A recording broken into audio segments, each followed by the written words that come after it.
ದೇವರಿಗೆ ಮಹಿಮೆ ಉಂಟಾಗಲಿ, ದೇವರಿಗೆ ಸ್ತೋತ್ರ ಉಂಟಾಗಲಿ. ಅವಾಗ ಸಕ್ಕರೆ ಕಡಿಮೆ ಆಗಿತ್ತು, ಸಕ್ಕರೆ ಹೆಚ್ಚಾಗಿತ್ತು. ಚಾಪುಡಿ ಕಡಿಮೆ ಆಗಿತ್ತು, ಚಾಪುಡಿ ಹೆಚ್ಚಾಗಿತ್ತು. ಹಾಲು ಕಡಿಮೆ ಆಗಿತ್ತು, ಹಾಲು ಹೆಚ್ಚಾಗಿತ್ತು. ಕಾಫಿ ಕುಡಿಯಂಗಾಯ್ತು, ಬೂಸ್ಟ್ ಕುಡಿಯಂಗಾಯ್ತು. ಏನೇನೋ ನೆವ. ಅದೆಲ್ಲ ನೆವಗಳು ಯಾರ ಮೇಲೆ? ಅಯ್ಯಮ್ಮನ್ ನೋಡ್ಬೇಕಂತ ಆಸೆ. ಅಲ್ಲಿ ಅದು ಎಷ್ಟು ದಿವಸ ರೀ?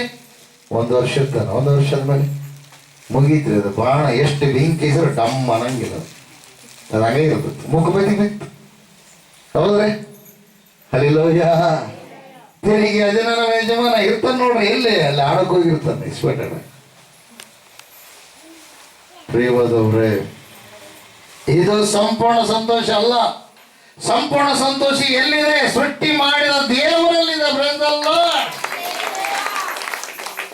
ಅಸಂತೋಷಕ್ಕೆ ಕಾರಣ ಏನು? ಪಾಪನೇ. ಪಾಪ ಹೋದ್ರೆ ಏನಾಗುತ್ತೆ?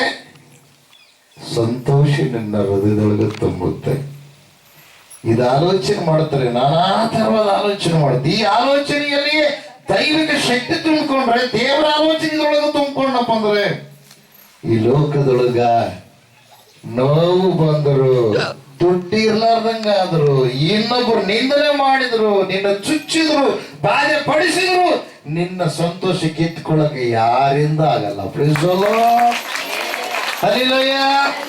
ಎಷ್ಟು ವಿಜ್ಞಾನಿಗಳು ಬಂದ್ರ ಮಾಡ ಆಗದು, ಮಾಡ ತಡೆಯೋದು ಯಾರಿಂದ ಆಗುತ್ತ? ಎಷ್ಟೋ ವಿಜ್ಞಾನಿಗಳು ಭೂಲೋಕದಲ್ಲಿದ್ದಾರೆ. ಸೂರ್ಯ ಈ ಕಡೆ ಮೂಡಣ ದಿಕ್ಕಿಗೆ ಮುಟ್ತಾನ, ಮತ್ತೆ ಪರವಣ ದಿಕ್ಕಿಗೆ ಮುಳುಗುತ್ತಾನ. ಅದು ಏನನ್ನ ಉತ್ತರ ದಿಕ್ಕಿಗೆ ಏನನ್ನ ಬಂದ ಸೂರ್ಯ ಮಾಡಕ್ ಸಾಧ್ಯ ಇಲ್ಲ. ಹಲ್ಲಿಲೋಯ್ಯ. ಅದೇ ಪ್ರಕಾರವಾಗಿ ನಿನ್ನ ಜೀವಿತವನ್ನ, ನಿನ್ನ ಒಂದು ಮನಸ್ಸನ್ನ, ನಿನ್ನ ಒಂದು ನಡತೆಯನ್ನ ದೇವರಿಗೆ ಸಂಪೂರ್ಣವಾಗಿ ನೀನು ಒಪ್ಪಿಸಿ ಕೊಟ್ರೆ ಆತನ ಸಂಪೂರ್ಣ ಸಂತೋಷ ಕೊಡ್ತಾನೆ, ಸಂಪೂರ್ಣ ಪರಿಪೂರ್ಣ ಆನಂದದಿಂದ ತುಂಬಿಸ್ತಾನೆ. ನಿನ್ನ ಆನಂದವು ಯಾರು ಕಿತ್ಕೊಳಕ್ಕಾಗಲ್ಲ. ದೇವರಿಗೆ ಮಹಿಮೆ ಉಂಟಾಗಲಿ, ದೇವರಿಗೆ ಸ್ತೋತ್ರ ಉಂಟಾಗಲಿ. ಆಮೆನ್. ಹಲ್ಲಿಲೂಯಾ. ಬೋಲೋ ಯೇಸು ಕ್ರಿಸ್ತ ಮಹಾರಾಜ್ ಕೂಚಿ. ಯಾಕೆ ಗೊತ್ತಾ? ಆ ಸಂತೋಷ ಇಲ್ಲದೆ ಪಾಪ ಮಾಡಿ ಕೆಟ್ಟು ಹೋಗಿರುವಂತ ಆದಾಮನ ಸಂತಾನವಾಗಿರುವ ನಾವು ಮತ್ತೆ ಪರಿಪೂರ್ಣ ಸಂತೋಷ ಕೊಡುವುದಕ್ಕಾಗಿ ಆ ದೇವಾದಿ ದೇವರು ಮಣ್ಣಿನಿಂದುಂಟಾದ ಆದಾಮನೋಪಾದಿಯಲ್ಲಿ ಈ ಲೋಕಕ್ಕೆ ಬಂದು ಎಲ್ಲರ ದೇಹಗಳಿಗೆ, ಆತ್ಮಗಳಿಗೆ ಪಾಪಮಯವಾಗಿರುವಂತ ನಿರಾಶೆ, ನಿಸ್ಪೃಹ ಸ್ಥಿತಿ ತುಂಬಿರುವಾಗ ಆ ನಿರಾಶೆಯನ್ನು ದೂರ ಮಾಡಿ ಸಂಪೂರ್ಣ ಸಮೃದ್ಧಿ ಸಂತೋಷ ತುಂಬಿಸಲು ಆ ದೇವಾದಿ ದೇವರ ಎಲ್ಲರಿಗೋಸ್ಕರವಾಗಿ ತನ್ನನ್ನೇ ಸಮರ್ಪಣೆ ಮಾಡಿ ಎಲ್ಲರೊಳಗೆ ಪ್ರವೇಶ ಮಾಡಿದ್ದಾನೆ. ಭೂಲೋಕದ ಸರ್ವ ಮಾನವರನ್ನ ರಕ್ತ ಕೊಟ್ಟು ಕೊಂಡ್ಕೊಂಡಿದ್ದಾನೆ. ಏನ್ ಕೊಟ್ಟಿದ್ದಾನೆ? ರಕ್ತ. ಅಲ್ಲಿಲೂಯ್ಯ. ದೇವರಿಗೆ ಮಹಿಮೆ ಉಂಟಾಗಲಿ. ರೊಕ್ಕ ಕೊಟ್ಟು ಕೊಂಡ್ಕೊಳ್ಬಹುದು, ರಕ್ತ ಕೊಟ್ಟು ಕೊಂಡವರು ಯಾರೇ ಇಲ್ಲ. ಆ ದೇವರ ಆ ಕೆಲಸ ಮಾಡಿದ್ದಾರೆ. Praise the lord. ದೇವರಿಗೆ ಮಹಿಮೆ ಉಂಟಾಗಲಿ. ಯಾಕೆ ಗೊತ್ತಾ? ನಿಜವಾದ ಸಂತೋಷ ನೀವು ಅನುಭವಿಸ್ಬೇಕಂತ. ಆ ನಿಜವಾದ ಸಂತೋಷವನ್ನ ಕೊಡುವುದಕ್ಕಾಗಿಯೇ ಈ ಮೃತ್ಯುಂಜಯ ಮಠವನ್ನ ದೇವರು ಸ್ಥಾಪನೆ ಮಾಡಿದ್ದಾರೆ. ಇಲ್ಲಿ ಯಾರು ಬರ್ತಾರೋ ಅವರು ಸಂತೋಷವನ್ನು ಅನುಭವಿಸ್ತಾರೆ. ಯಾಕಂದ್ರೆ ಅವರನ್ನ ಸೃಷ್ಟಿ ಮಾಡಿದ ದೇವರು ಅವ್ರನ್ನ ಸಂತೋಷ ಪಡಿಸ್ತಾನೆ. ಬರುತ್ತಲ್ಲ, ಮನುಷ್ಯ ಬದುಕಬೇಕಾದ್ರೆ ಊಟ ಬೇಕು. ಮನುಷ್ಯ ಬದುಕಬೇಕಾದ್ರೆ ಊಟ ಬೇಕು. ದುಡ್ಡು, ಬಂಗಾರ, ಈ ಲೋಕದ ಆಸ್ತಿ, ಅಂತಸ್ತು ಇವು ಯಾವ ಅವಶ್ಯಕತೆ ಇಲ್ಲ. ಊಟ ಇದ್ರೆ ಬದುಕ್ತಾನ, ಊಟ ಇಲ್ಲಕ್ಕೆ ಸಾಯ್ತಾನ. ಹೌದ್ರಿ? ಹಲ್ಲಿಲೂಯಾ. ಅದೇ ಪ್ರಕಾರವಾಗಿ ಪರಲೋಕ ಸೇರ್ಬೇಕಾದ್ರೆ ಪಾಪ ನಿನ್ನಿಂದ ಹೊರಟು ಹೋಗಬೇಕು, ನೀನು ನೀತಿವಂತನಾಗಬೇಕು. ಹಲ್ಲಿಲೂಯಾ. ಆ ನೀತಿವಂತನ ನೀನಾಗಬೇಕಾದ್ರೆ ಏಸಪ್ಪ ನಿನ್ನೊಳಗೆ ಬರಬೇಕು. Praise the lord. ಮತ್ತೆ ನಿಂತ್ಕೊಂಡಿದ್ದಾನೆ, ಬಾಗಿಲು ತಟ್ತಾ ಇದ್ದಾನೆ.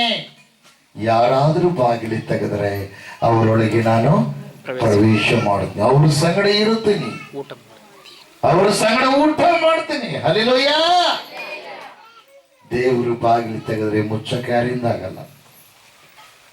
ಪ್ರಿಯವಾದವರೇ, ಯಾರ್ಯಾರು ಏಸಪ್ಪನ ನಂಬ್ತಾರಂದ್ರೆ ದೇವರವ್ರಿಗೆ ಏನಾಗುತ್ತಾನೆ, ಒಲಿಯುತ್ತಾನೆ. ದೇವರವ್ರಿಗೆ ಏನಾಗ್ತಾನೆ, ಒಲಿಯುತ್ತಾನೆ. ದೇವರಂದ್ರೆ ಏನು? ಸಮೃದ್ಧಿ ಇರೋದೇ ದೇವರು. ಹಲ್ಲೆಲೂಯ. ಸಂತೋಷವಾಗಿರೋದು ದೇವರು. ಹಲ್ಲೆಲೂಯ. ನಿನ್ ಕಷ್ಟ ದುಃಖ ಅವು ಏನು ಬಂದರೂ ಕೂಡ ಅದರಲ್ಲಿ ಕೂಡ ನೀನು ಹೆಂಗಿರ್ತೀಯ? ಸಂತೋಷವಾಗಿರ್ತೀವಿ. Praise the lord. ಹಲ್ಲೆಲೂಯ. ನಿನ್ನ ಮಕ್ಕ ಚುಕ್ಕುಗಟ್ಟಂಗ ಮಾಡಂಗಿಲ್ಲ, ನಿನ್ನ ಮನಸ್ಸು ಚಂಚಲ ಆಗಂಗ ಮಾಡಲ್ಲ, ನಿನ್ನ ಬದುಕು ಬಸ್ ಸ್ಟ್ಯಾಂಡ್ ಆಗಲ್ಲ, ಬಂಗಾರದ ಬಂಗ್ಲೆ ಆಗುತ್ತೆ. ಯಾಕೆ ಗೊತ್ತಾ? ನನ್ನ ದೇವರು ಸೃಷ್ಟಿಕರ್ತನಾದ ದೇವರು. Praise the lord. ಮನುಷ್ಯರ ಕೈಯೊಳಗೆ ಉಂಟಾದ ದೇವರಲ್ಲ. Praise the lord. ಇರುವ 84 ಜೀವರಾಶಿಗಳನ್ನ ಉಂಟು ಮಾಡಿದ, ಜೀವವನ್ನು ಕೊಟ್ಟ ಶಕ್ತಿಗಳ ದೇವರು. Praise the lord. ಅಂತ ದೇವರು ಬೇಕಾ? ಇವತ್ತು ನೀನು ಸ್ವಚ್ಛ ಮಾಡ್ಕೊ, ಎಲ್ಲ ಸ್ವಚ್ಛ ಮಾಡಿ. ನಿನ್ನ ಒಳಗೆ ಏನೇನು ತುಂಬಿಕೊಂಡಿ? ಈ ಲೋಕದಲ್ಲಿ ಮನುಷ್ಯರು ಮಾಡಿದವು, ಮನುಷ್ಯರ ಆಚಾರಗಳು, ಮನುಷ್ಯರ ವಿಚಾರಗಳು, ಅವೆಲ್ಲವೂ ತೆಗೆದು ಹೊರಗಾಕು. ನಿನ್ನ ಹೃದಯದಲ್ಲಿ ದೇವರಿಗೆ ಗುಡಿಯನ್ನು ಕಟ್ಟು. Price the lord. ಯೇಸಪ್ಪನ ನಂಬಿದರೆ ದೇವಲೋಕದಲ್ಲಿ ಕೂಡ ನಿನಗೆ ಮರ್ಯಾದೆ, ಭೂಲೋಕದಲ್ಲಿ ಕೂಡ ನಿನಗೆ ಮರ್ಯಾದೆ. Praise the lord. ದೇವರಿಗೆ ಮಹಿಮೆ ಉಂಟಾಗಲಿ, ದೇವರಿಗೆ ಸ್ತೋತ್ರ ಉಂಟಾಗಲಿ. ಬೋಲೋ ಯೇಸು ಕ್ರಿಸ್ತ ಮಹಾರಾಜಗೂ ಜೈ. ಮೊದಲು ನಾವು ಗಟ್ಟಿಯಾಗಿ ಚಪ್ಪಾಳೆ ಹೊಡೆದು ಪರಿಶುದ್ಧಾತ್ಮ ಬಲದಿಂದ ದೇವರ ವಾಕ್ಯವನ್ನು ನಾವು ಕೇಳೋಣ. ದಿನಕರೆಯವರು ಬಂದು ಹೇಳ್ತಾರೆ. ಇನ್ನೊಂದ್ಸಲ ಚಪ್ಪಾಳೆ ಹೊಡೆದು